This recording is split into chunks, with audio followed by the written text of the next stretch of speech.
Kayu. Dalam pertempuran ini, Qin Yichen telah kehilangan terlalu banyak, dan secara paksa mengorbankan jarum Divine Heze, menyebabkan garis keturunan Heze-nya mengering, dan melawan kekuatan semua pihak. Terlebih lagi, dia sudah terluka parah.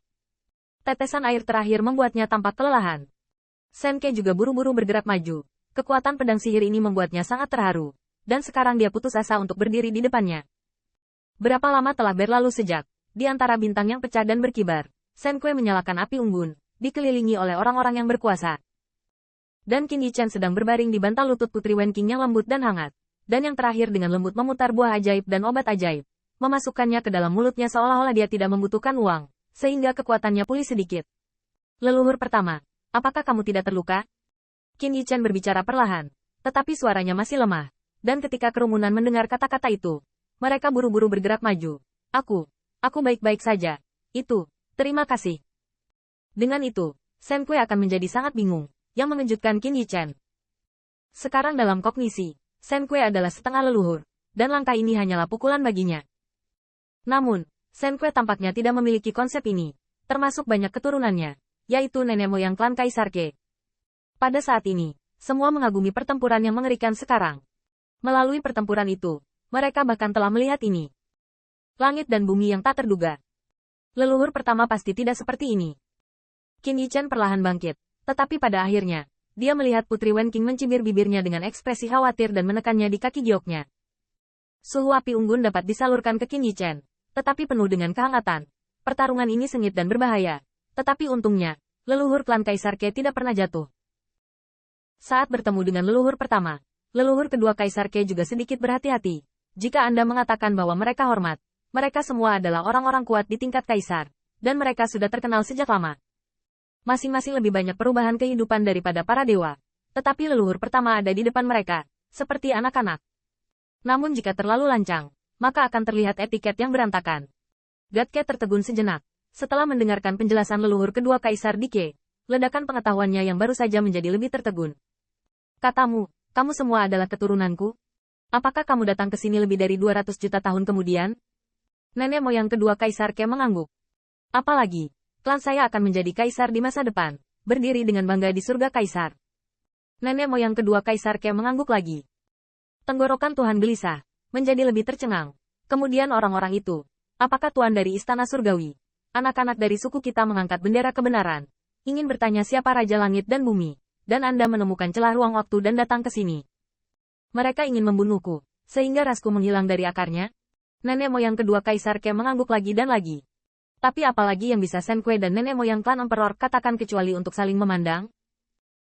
Bagaimanapun, tiba-tiba suatu hari, sekelompok orang yang sangat tirani yang tidak tahu masuk ke dunia mereka sendiri, mengaku sebagai keturunan mereka, dan mengatakan bahwa di masa depan, keturunan mereka akan menjadi kaisar, tuan seperti awan, dan tidak akan ada kekurangan kaisar.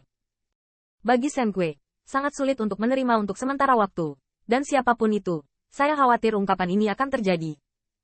Untungnya, leluhur kedua Kaisar Qe memberi Senke cukup waktu untuk menyerap semua ini, dan lama kemudian Senke tiba-tiba menatap kedua tetua umat manusia dengan rasa ingin tahu. Aku tahu kamu manusia. Dan kau. Kun Yutian mengepalkan tinjunya. Generasi yang lebih muda adalah yang paling tua dari klan Kunpeng, dan merupakan aliansi dengan klan Ling. Chang Hao Miao juga melaporkan dirinya sendiri, tetapi pada saat ini, ketika dia melihat Putri Wenqing memikirkan sesuatu, dia mengeluarkan buah ilahi yang jernih dan harum dan menyerahkannya kepada Senke. Leluhur pertama, cobalah. Ini adalah buah dewa yang dibudidayakan oleh ras kita, yang bagus untuk budidaya. Senke mengambilnya dan menggigitnya dengan rasa ingin tahu, hanya merasa enak. Bagaimanapun, meskipun Senke sangat lemah saat ini, klan Senke adalah Protoss, dan telah lama mampu menjadi besar. Tentu saja, di benua tandus ini, tidak ada buah ajaib untuk dipetik. Nenek moyang pertama bisa baik-baik saja. Ketika dia bertemu dengan leluhurmu, Putri Wenqing sangat baik. Setelah mengangkat Qin Yichen, dia mengeluarkan semua jenis buah ajaib dan harta karun, dan membagikannya kepada leluhur. Senke sedang memakan buah itu, sambil meratapi sifat tidak dapat diandalkan dari semua ini hari ini, dan akhirnya berkata dengan sungguh-sungguh, pokoknya, terima kasih telah menyelamatkan saya, terutama Xiao Yufeng. Dapat dilihat bahwa Senke tidak dapat menyuarakan leluhur pertama klan Kaisar Qe, dan dia tidak memiliki konsep ini dalam pengetahuannya. Nenek moyang pertama sopan. Qin Yichen juga bangkit, dan kemudian, seolah memikirkan sesuatu, matanya berkedip. Nenek moyang pertama, dan dua nenek moyang. Apakah Anda mengatakan bahwa kita benar-benar datang ke zaman prasejarah lebih dari 200 juta tahun yang lalu? Jika ini masalahnya, apakah kita sudah mengubah masa lalu?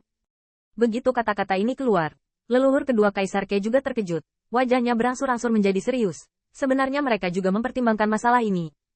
Shen Kue juga penuh dengan keingintahuan. Apa yang Anda katakan? Setelah hening beberapa saat, Ke Tiangxuan berkata, ini benar-benar nenek moyang. Menurut catatan yang Anda tinggalkan, jika itu adalah sejarah asli, maka Anda akan segera ingin menjelajahi dunia luar, yaitu berjalan keluar dari tempat yang Anda bangun. Di Sizai, Shen Ke tertegun, lalu mengangguk lagi dan lagi. Saya memang punya ide ini baru-baru ini. Menurut catatan, leluhur pertama menemukan pegunungan itu ketika kami datang dan menggali Daojing, tapi itu juga dalam bahaya. Yang disebut bahaya adalah raksasa jahat yang ditemui Qin Yichen dan yang lainnya sebelumnya. Tapi sekarang, karena kedatangan kita, leluhur pertama secara alami tidak akan menjelajahi pegunungan itu lagi. Mata Ke Tiangxuan berbinar. Selain itu, karena kedatangan kami, ini dianggap sebagai peristiwa besar. Anda pasti akan merekamnya untuk leluhur, bukan? Shen Kue hampir mengangguk tanpa berpikir. Ini lebih dari peristiwa besar. Itu hanya merongrong segala sesuatu tentang dirinya dan mengubah takdirnya. Dalam hal ini, Qin Yichen juga mengungkapkan keraguannya. Dengan cara ini, catatan leluhur pertama akan diteruskan ke klan Kaisar Ke. Meskipun Qin Yichen belum pernah melihat mural yang diturunkan oleh para dewa, dapat dipastikan bahwa raksasa jahat yang ditemuinya akan berubah menjadi bayangan dewa yang jatuh dari langit. Untuk menyelamatkannya, pihak lain akan membunuhnya dan mengalami pertempuran sengit. Apakah warisan leluhur yang tinggal di klan berubah? Qin Yichen dan leluhur kedua Kaisar Ke saling pandang. Saya khawatir hanya permaisuri Sixia dari klan Kaisar Ke di Yuan Tianli yang bisa tahu. Tetapi sangat disayangkan bahwa Qin Yichen, termasuk leluhur kedua Kaisar Ke dan sekelompok orang kuat, menggunakan berbagai sarana komunikasi, dan mereka tidak dapat memahami orang-orang dalam kalender Yuan Tian. Sepertinya hanya setelah aku kembali aku bisa tahu. Qin Yichen juga cukup penasaran saat ini. Apakah Shen Kue menantikannya? Bagaimanapun, dikatakan bahwa salah satu keturunannya telah menjadi kaisar. Leluhur mana yang tidak bahagia?